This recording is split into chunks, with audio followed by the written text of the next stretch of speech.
So this could be from here. A pizza delivery guy. Is this how he got... Oh, this must be how he got to her then. This is how he got to the victim. See, there's another one with a moustache. And there's some acorn shit. This is the holy slice pizza, though. Look at that. That's a halo over a pizza. So we know what he was wearing. This is a totally different way it's doing the investigation now. I like this. Freeburg Birth Control Union. Oh no. Freeburg Birth Control Union. 3 people died in a blaze at the Birth Control Union Women's Centre. Like I have the detectives to spare. Mind you, I guess I do for these guys. They're not on the serial killer case now. Hang on a minute. Hang on, what is going on with this? Oh, is it doing this differently? It's handling this differently. It doesn't assign officers, detectives, sorry, permanently. We know how he disguises himself. Exactly, yeah. We now know what he was wearing. We know as well that he's got a connection to the pizza place. Maybe. Or the next victim's going to be from there, like the delivery boy he killed and took his outfit. Maybe. So yeah, this is handling it differently now. It frees up the detectives afterwards. I guess this is going to come in waves. Alright, well I guess we can send these people to this then. Right, Armstrong, Walmsley, Ackers, and Kubinski, or whatever his name is. I can actually probably now hire a new detective. No, we lost a detective. How can we not rehire? Alright, this attempted murder. We got the guy. Wuggles goes up about 10 points. Nice. A rat amongst us. Jack. Officer Purdy somehow learned about the postcard from the dentist. He's up in arms. She's up in arms. Jesus. That you've been suppressing evidence. Demands I take action immediately, or he's taking this directly to the prosecutor's office. I convinced him to sit on it for a couple more days, but we have to do something fast.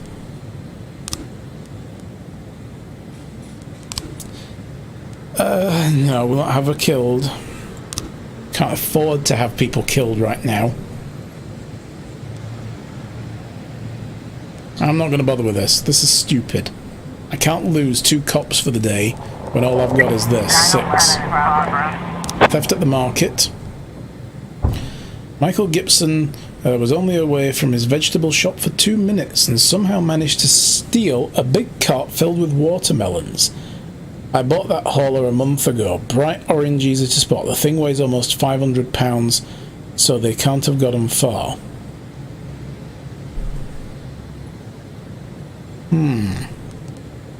Purdy, you go deal with that. Try not to die. And fraud at the Fortune Bank. A bank employee reports that suspicious man came into the bank. He's obviously trying to cash a forged check. The cashier also says that the man is hiding something under his jacket. Yancey and Wuggles, I guess. Okay, the investigation into the arson.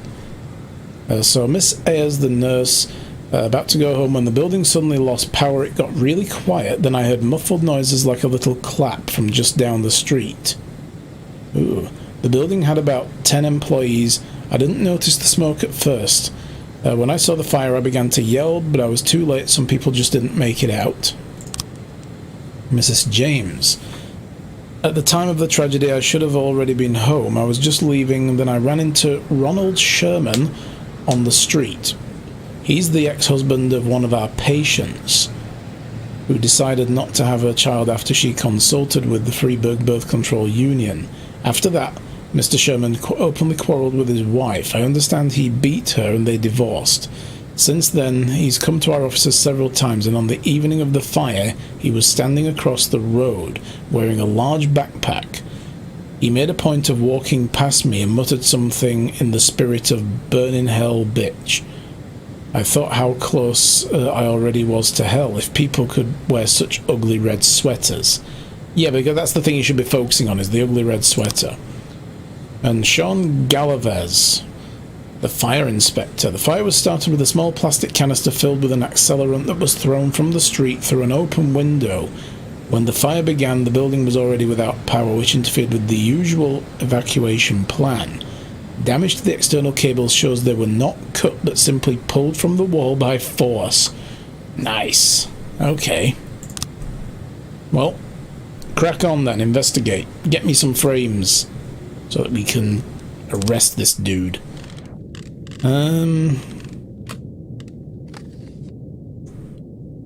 Okay, appropriately, we're going to play Fire in the Brain.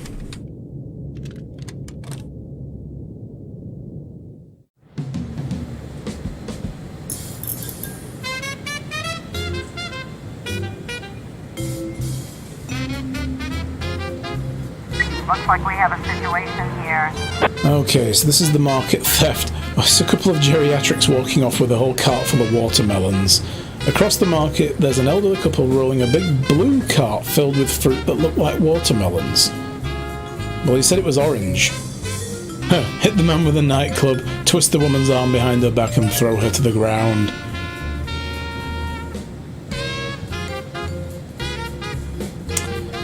Well, that was a blue cart. Just leave them be. It's going to be somebody else.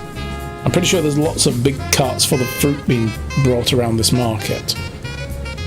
Around the farmer's market, there are 3 carts. One of them is orange and filled with watermelons. 3 women are carrying something over to a truck. Watch until someone goes to the orange cart. Oh, good day, ladies. Did you see anything suspicious come through here? Perhaps some watermelon stealing scumbags? No, watch and see what happens. Yes! I'm guessing we got them. This is one thing I've realised I don't like about this game, though. When you get these, like, extra snippets of we need advice on what to do and you tell them what to do with the multiple choice, it never tells you, like, what happened afterwards. What did we achieve by that? Was it the women or did someone else come? I'd like to know, you know? Fraud at the bank. Suspect is sitting in a chair, obviously very nervous. He grows very agitated when he sees police and starts banging his foot on the floor. It's a strange thing to do. Watch the suspect. The man suddenly jumps up and grabs a woman standing next to him, putting a huge knife to her throat. It's Crocodile Dundee! He knows the police are there for him. My friend, you're going to find yourself in a body bag. You better release the hostage. Quick, let go of the woman and get out of here. We're not here for you. That won't work. I know it's not your fault. Just let's go down to the station and talk about this. Yes! I was worried about a civilian death then. We're good now. Trespassing at the farm. Bill Buckler said that no less than 20 cultists have taken up residence on his farm. They claim that the house and the surrounding acreage belonging to them. The Lord has given unto us this land for our suffering, according to Buckler's unwanted guests. Some of the cultists are armed, but we won't send SWAT. Oh no. I don't have enough people either. Come on guys, get back. Return.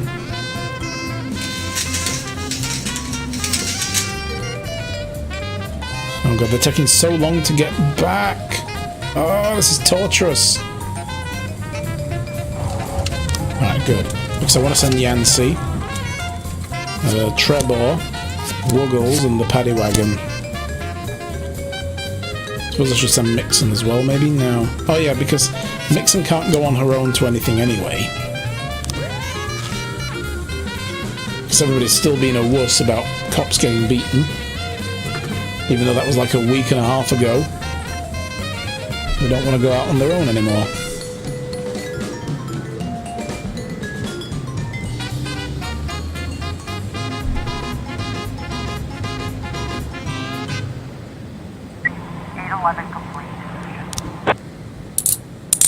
We get him? Yes. Good stuff. That arson report. Okay, so what's happened here? 3 new frames. We need 4.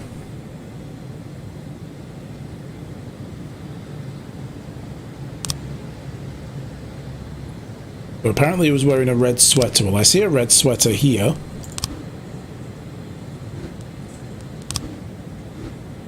So we've got cables ripped. It'll be that and that. Probably that and that. And then there'll probably be the guy walking away.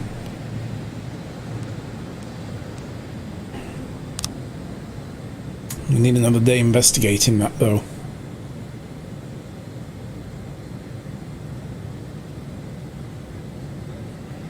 It's tough being the chief of police, you guys. You have no idea. So much responsibility. But I feel like that day went, well, not very good, actually. But it went better than I think it would have gone if we hadn't have reloaded the game. Alright, let's declare Maul dead. Armstrong is completely wiped out, but he's going on a barbecue tomorrow, so he'll be fine.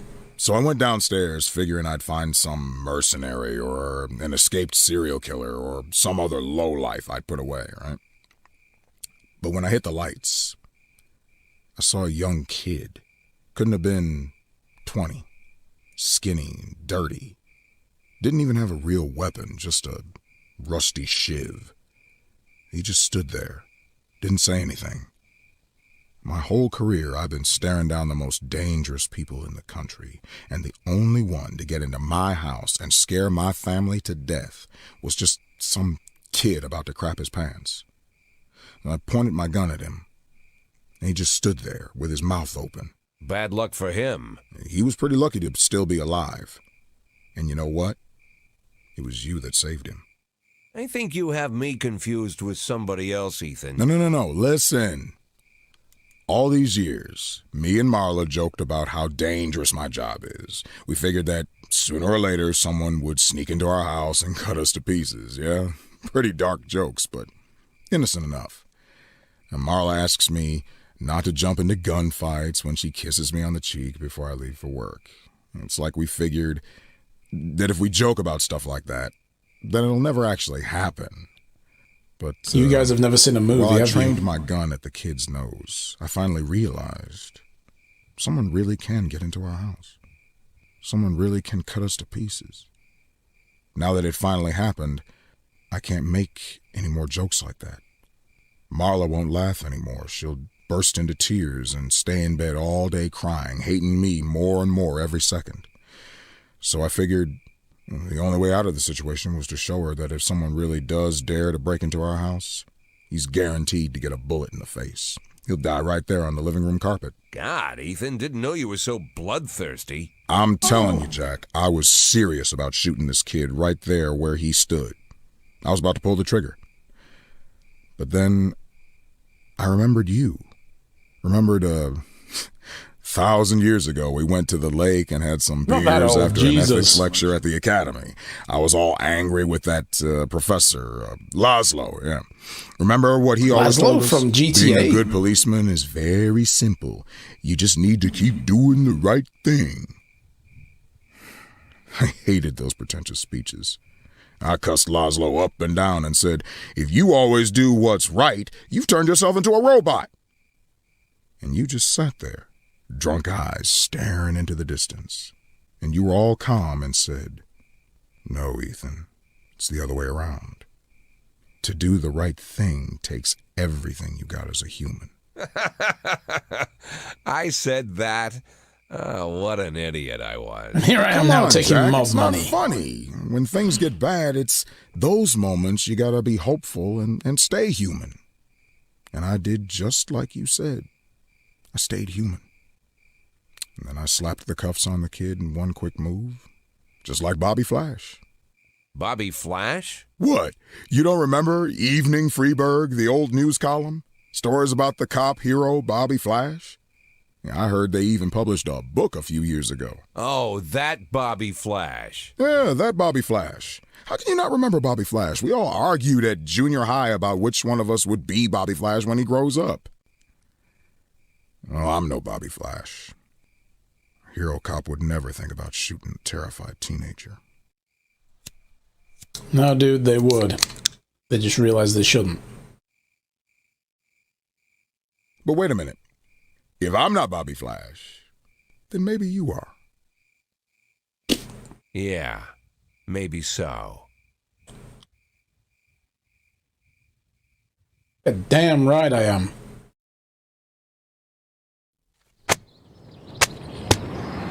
City Hall intern found dead in apartment.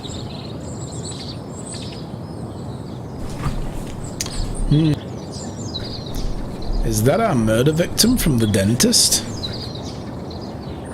Was she an intern at City Hall? Ooh. How do I get this turned around now? You know, like my rating with them.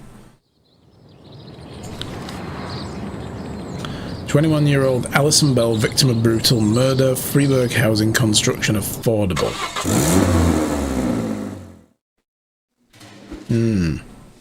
God damn it, Beasley. Roy. Anderson.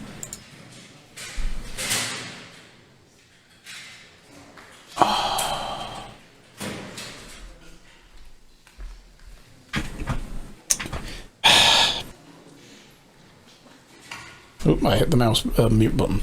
We're back into don't give a shit mode. There we go.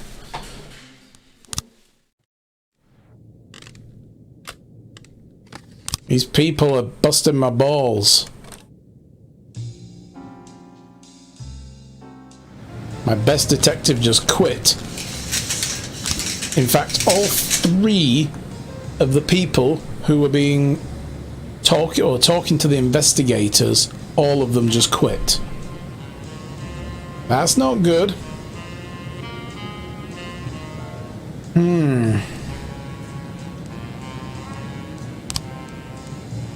Well, look, I want to start an investigation off here. And I was going to send Beasley on this, but Sellers, you got promoted to lead detective now. You are the head dick. Enjoy it.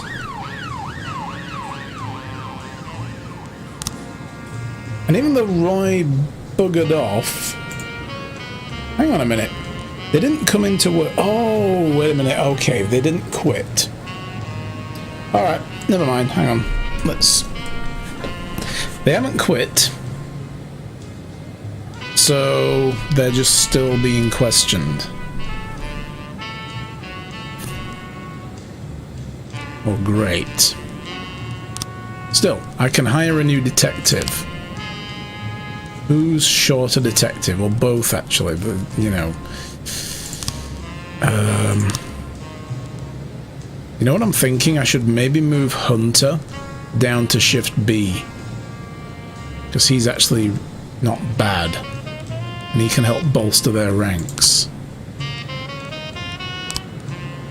Shift A was getting all the cases at one point, so they're really far ahead.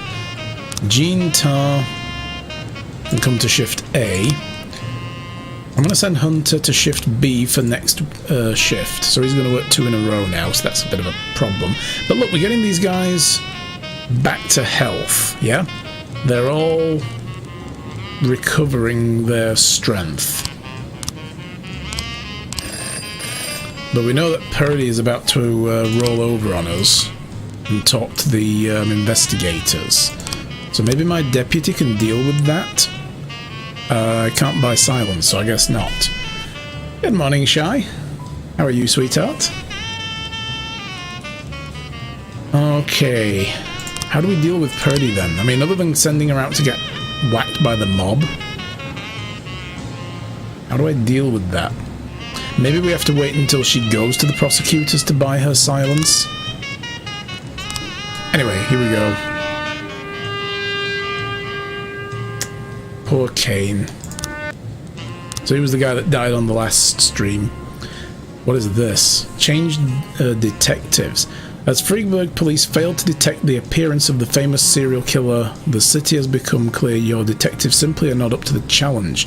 You have 7 days to fully update your detective roster. Find some smart young faces, and those other assholes working for you, keep them as far away from the station as possible. So that's an edict from the mayor. I mean, literally, dude, give me a chance to find the serial killer. It's been 1 day. The mayor's a dick.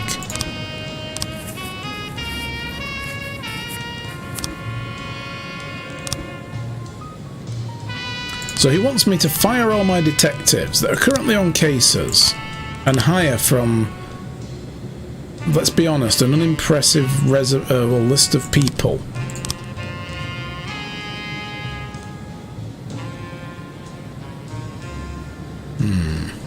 How long do I have to do this? 7 days?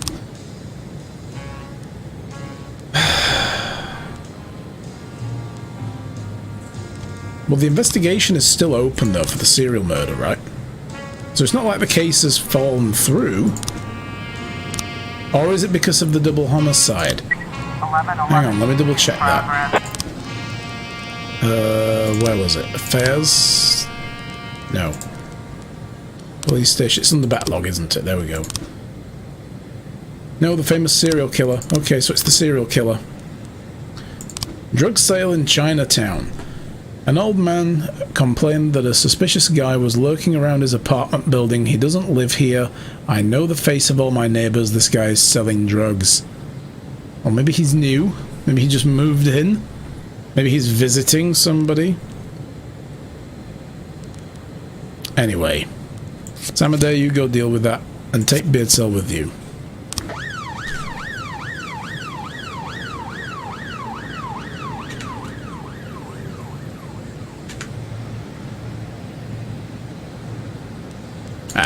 Here we go. Right. So, we've already read through this, but we didn't redo it. But let's go over it again for those who are just tuning in. So, we're in a tough situation from the last stream. I figured out since how to avoid it, but it's too late now. We're on the railway tracks to hell.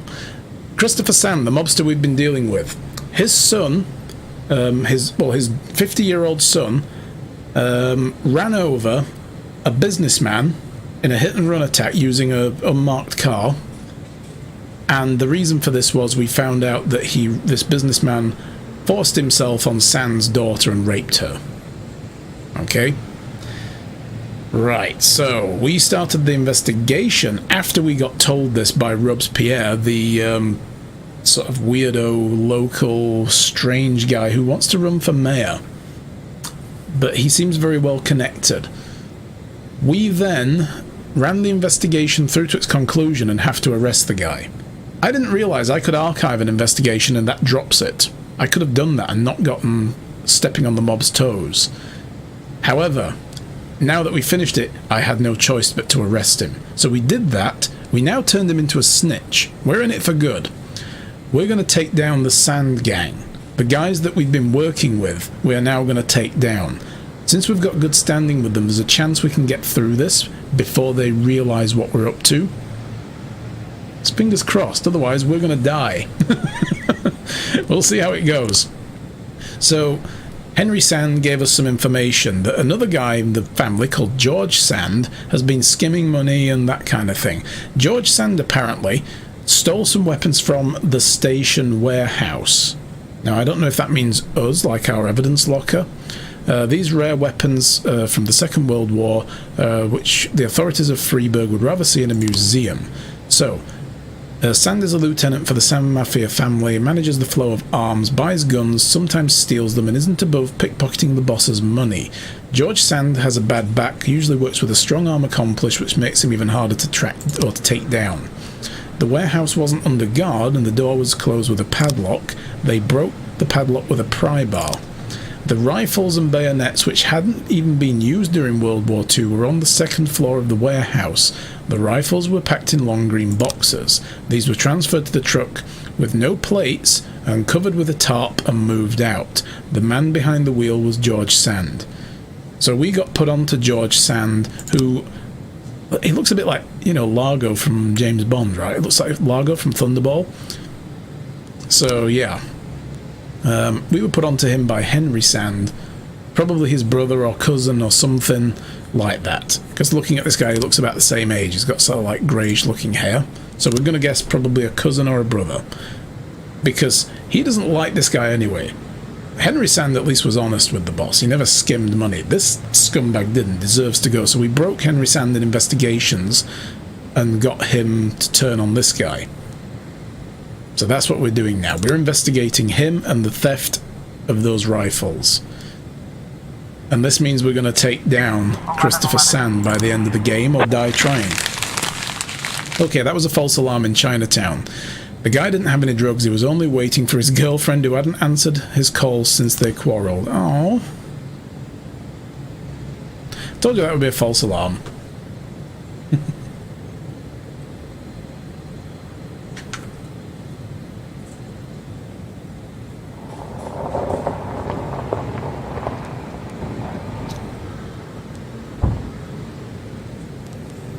Very quiet. I'm kind of worried now because it's very quiet. There's no crimes coming in. It's going to all happen at once. So let's get some Careless Love played.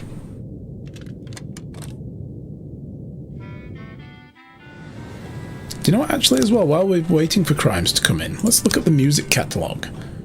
Ulrich List. The fall season. So we'll get that bought.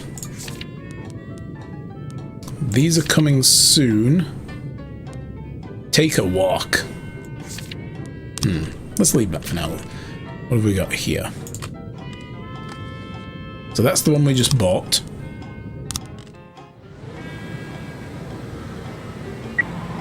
Here we go. Oh, assault with a deadly weapon. Something exciting. A man attacked a salesgirl at the flower shop when she refused to give him a bouquet of roses on credit. Eyewitness reports that the man struck the poor girl with a pistol and started to choke her with some packing tape, all the while he kept yelling, "I just want to be treated like a human." Ooh. Maybe don't act like an animal? Some free advice, mate.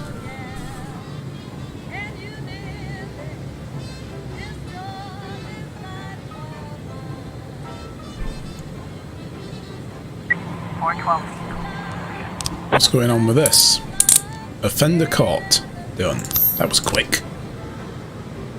Look at it, we've only had 2 call-outs, and it's getting to 5 PM. Waiting for the other shoe to drop. It's going to be like Crime Wave. It's going to be like a scene out of RoboCop. So at the ice arena, an armed man wearing what looks like an explosive vest is standing next to an attraction at the ice cream arena. This is the ice cream arena. This is where you come to buy one of many thousands of flavors of ice cream. Next to the ice arena, demanding that the dangerous stuff be dismantled and removed right away.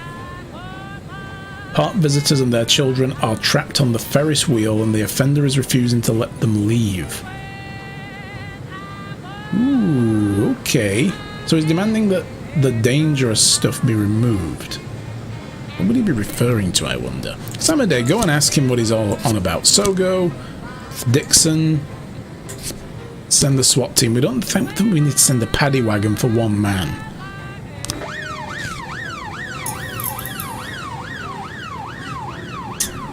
Okay, let's see what that's about.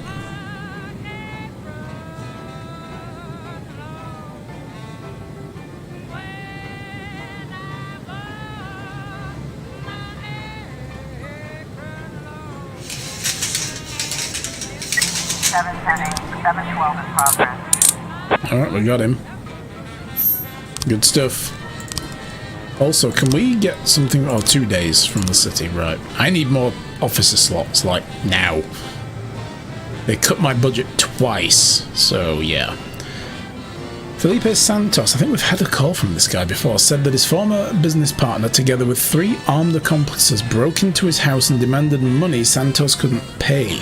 He keeps all this cash in the bank, so they kidnapped the man's wife and their infant and took them to an abandoned house on the outskirts of the suburbs. They ordered him to return with the money within 3 hours. His name is Rafael Souza. We create, or Rafael, not Rafael.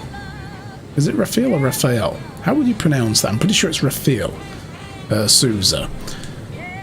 We created the company 3 years ago. Business is lousy. Blackmailed me after the first year and forced me to buy him out for a huge sum of money.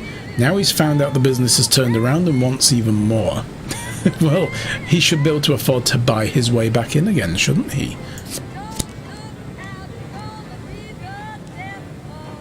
That is Raphael. Like the turtle. Oh, wait a minute. We need to send SWAT to this. I have to wait for SWAT to get back. Well, I trusted you, baby. Now it's too